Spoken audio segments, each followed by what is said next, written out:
Hello, everybody, and welcome to this special edition episode of Inside Insights. You thought we were on a break, but we're back. And I'm actually bringing back the OG, the founding partner of the Inside Insights podcast, my friend, my colleague, Babita Earle. What up, Babs? Hi Ryan. Hi, everybody. I'm privileged to be asked back. Yeah. Did you miss me? I did miss you. Oh, I good. did miss you. Nothing but love for you, Patricia, but I have missed you, Babs. So Babita, myself, Steve Phillips, and Vinny and Alex on our marketing team are here at Cannes Lions, the Festival of Creativity. We're both first timers. Yeah, not to Cannes. You've been to Cannes before? I've been to Cannes many times, but it's the first time at this festival. So what do you think?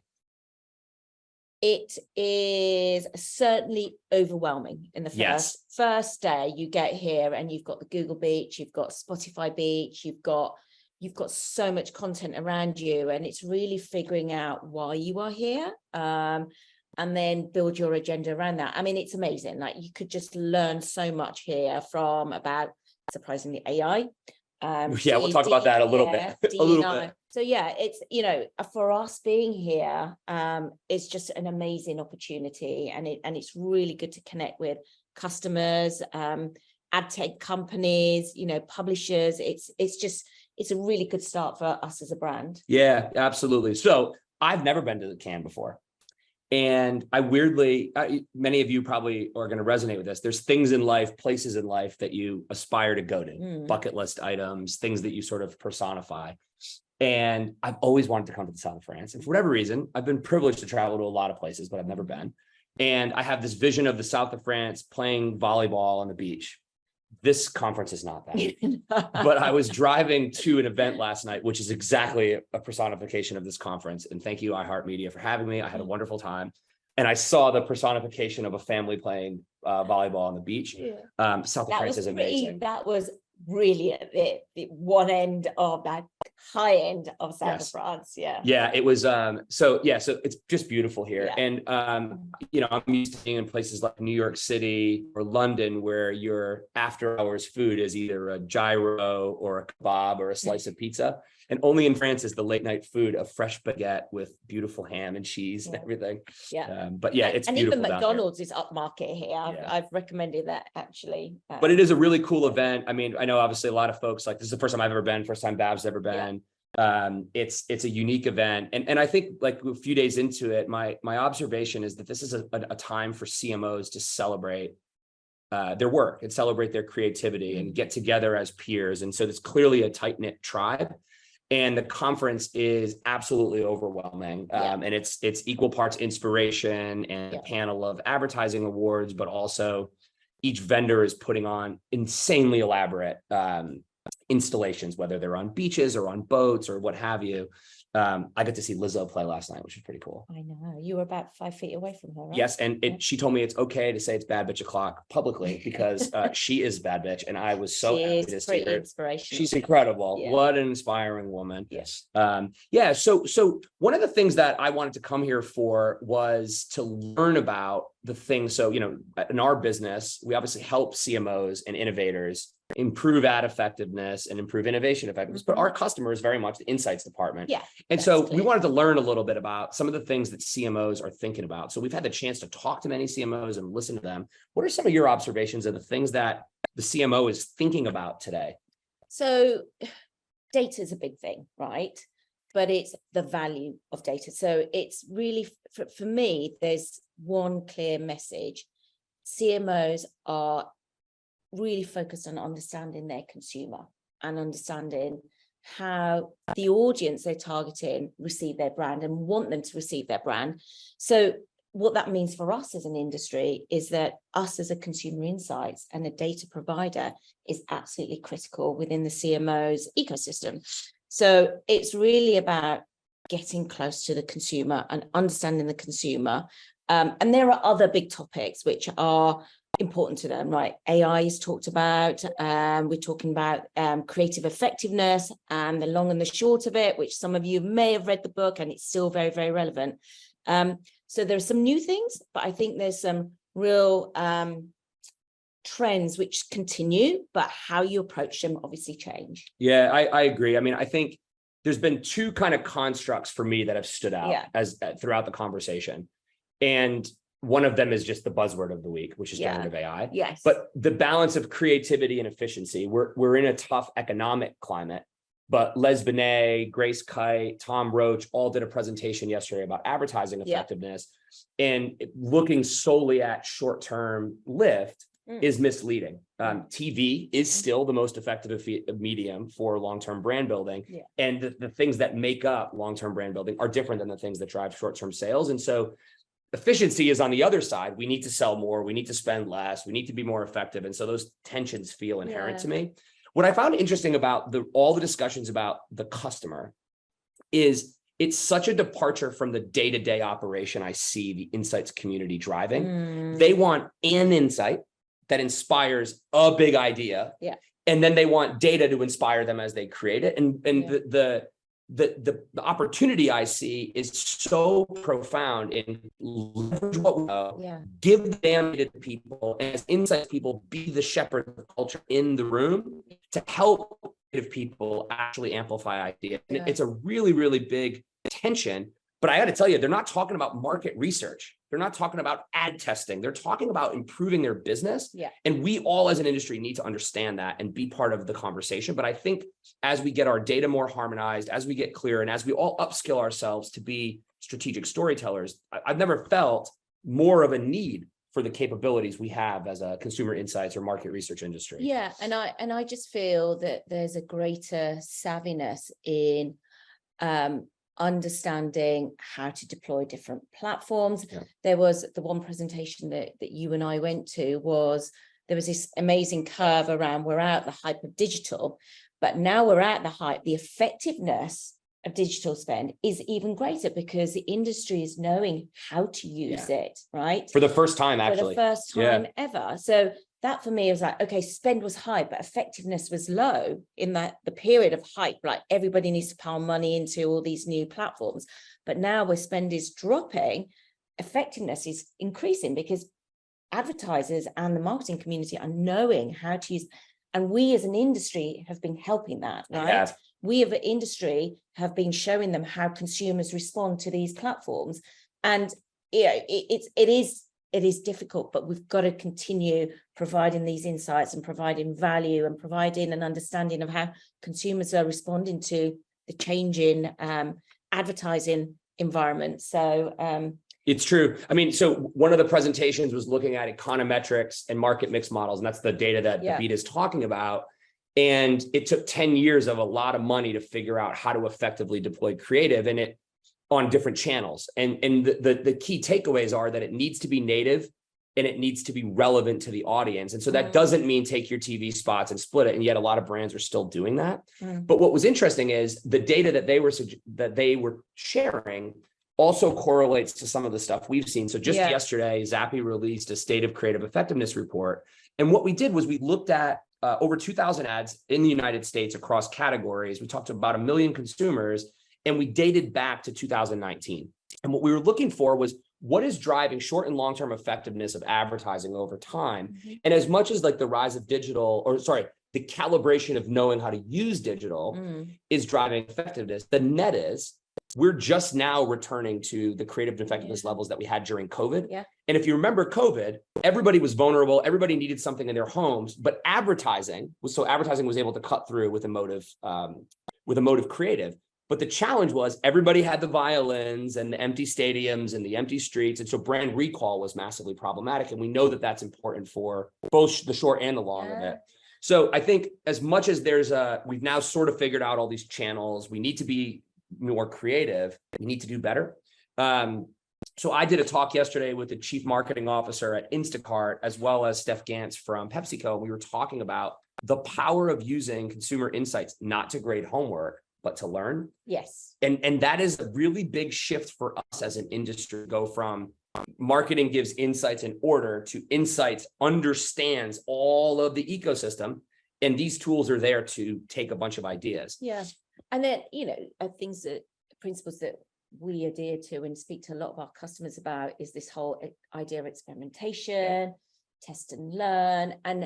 And a lot of the CMOs that we've had talk use those terms, and it's critical for them. And as an industry, I know we can be risk averse. I mean, we face it every day, but this is what the marketing community want. They want you to come to them with a new way of learning, right? Which basically brings consumer data right upstream, Yes.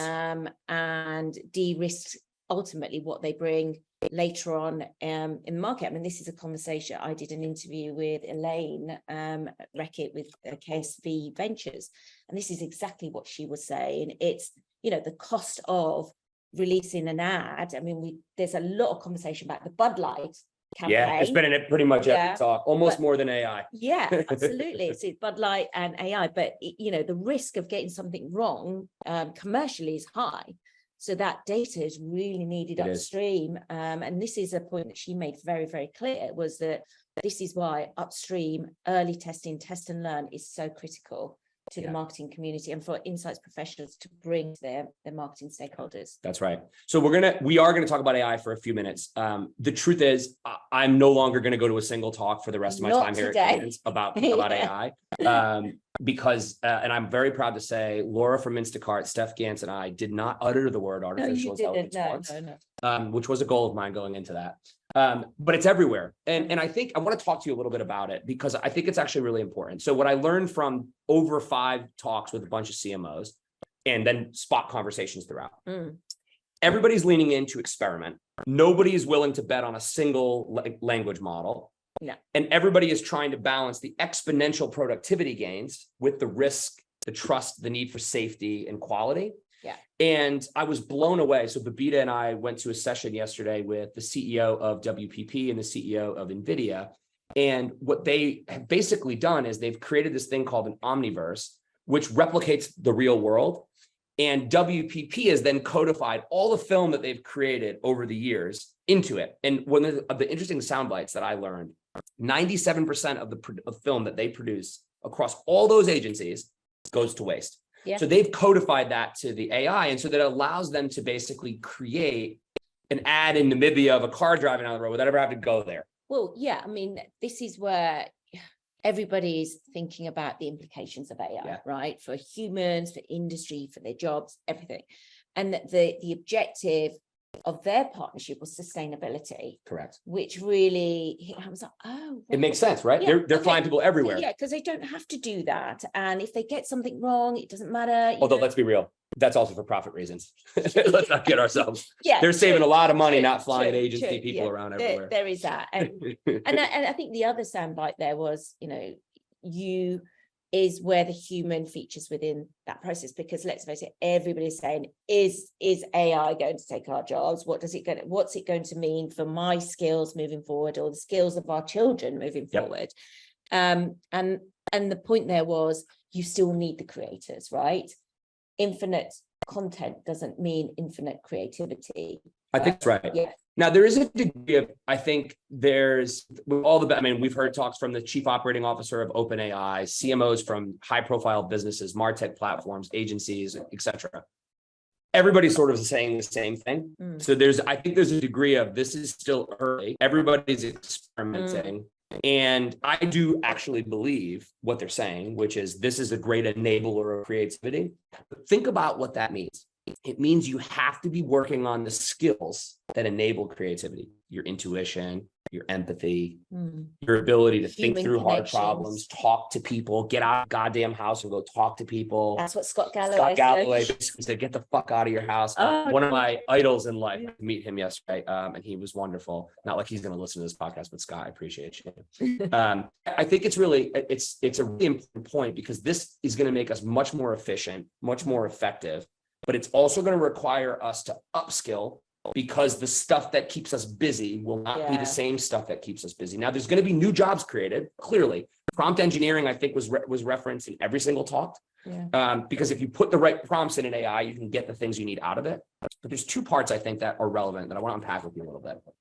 What generative AI is generating things from information that's available, right? That's essentially what it's doing.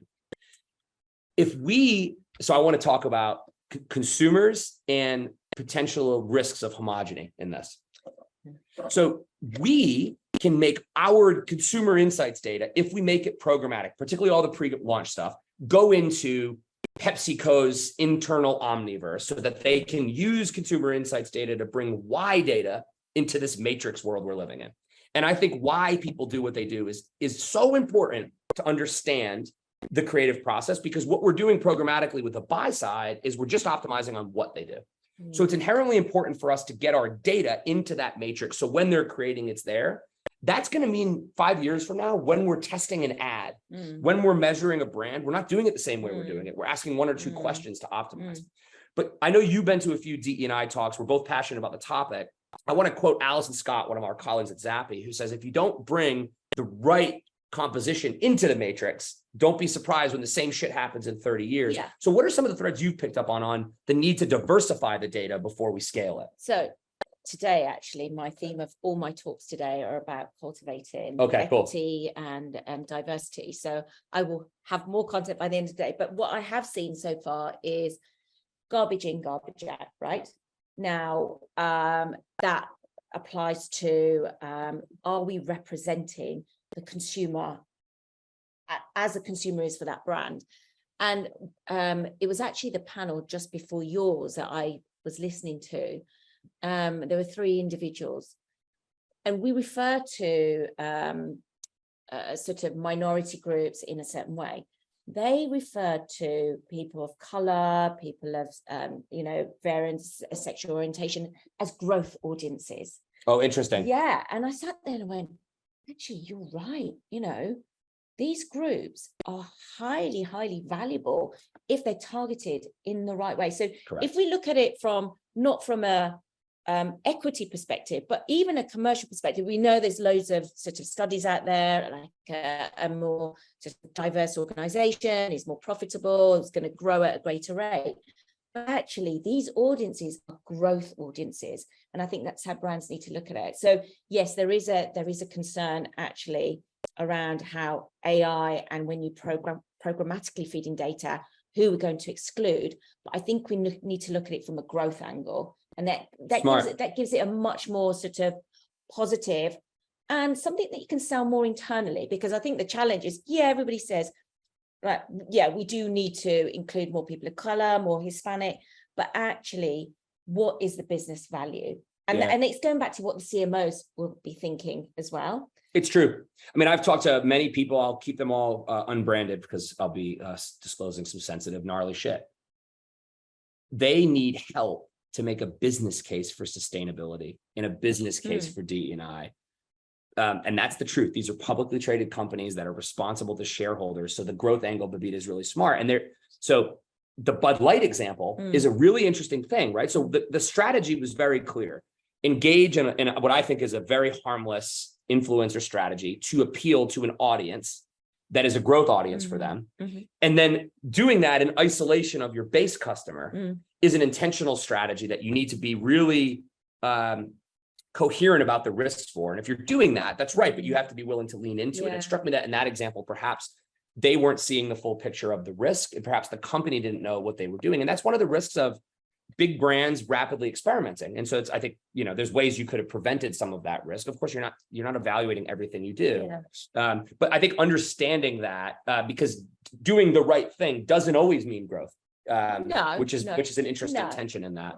No, it doesn't, but it can mean growth in many different ways, right? It could mean growth from your brand, your knowledge, you as an organization, culture. I think yes, there's the monetary growth, which ultimately is going to be important, but I think it can mean growth in multiple ways. Yeah, no, I agree. And I think as a insights and data community, we have a responsibility here. So we need to get our surveys more engaging, our sample more representative, and our data more codified, so that the data that we're giving marketers can give them tools that they don't need to stop what they're doing in a low risk. Because let's face it, what that was a low cost production influencer strategy that derailed a brand for a little while. That's what happened there. So you're not going to stop and do an 8-week copy test. So if we can codify what we know about people, then we can say, there's a core customer base that has a certain set of societal views. For the record, I disagree with those societal views. Humans are humans, but that's not the point of this topic. Yeah. Those people will be triggered by these things. Knowing that in a codified way then gives them some, okay, how are we going to, we want to grow this audience, but how will we do it tactfully? Yeah. Or, hey, it's high risk. Let's isolate this persona Yeah. and talk to them about this influencer and see how that will relate. And there's an opportunity to do that. And I think whether that's right for my brand. Correct. Is it Is it authentic? Is Yeah, it authentic for I my agree. brand? Because, you know, sometimes there's pressure to be serving groups which perhaps don't engage with your brand because they're minority groups, but it's probably not right for your brand. Yeah. You have to be Yeah. really clear, who are you as a brand? Yeah. And who aren't you? Yeah. It's something, we're a small company, but we still talk about that all the time. Like, Yeah. what are our values? Who are we? And let's be real to those in good days and in bad. Yeah. Shall we go back to the festival? Yes. Everybody, we hope that you enjoyed our episode. I've always wondered what the hell happens here because I've never been. So we decided to Now do we this. know. Now we know, and now hopefully you have a little bit more Yeah. context. When I get on the plane tomorrow, I'm going to be very tired because Yeah. this is exhausting. Comfortable shoes. Comfortable shoes. Comfortable shoes. Don't get as dressed up as you think you need to. I was a shout out to Kim Malcolm, my colleague, who told me the one thing you're good at is being you. So don't stop wearing t-shirts. So thank you, Kim. I've been comfortable as hell all week. I was a little bit underdressed for the party last night, but that's okay. Yeah, that's fine. It is But what it we is. we did try and convince him to go to the Chanel shop next door and buy a new suit. Not my style, people. Okay, so thank you for listening. Thank you for inviting me. It is a pleasure. I'll have to have you back. Thank you. And we are going to be in touch with our next season 7, believe it or not. Wow. Yes, in the fall. Yeah. Have a great summer, everybody. Cheers. Amazing. Thank you. Bye.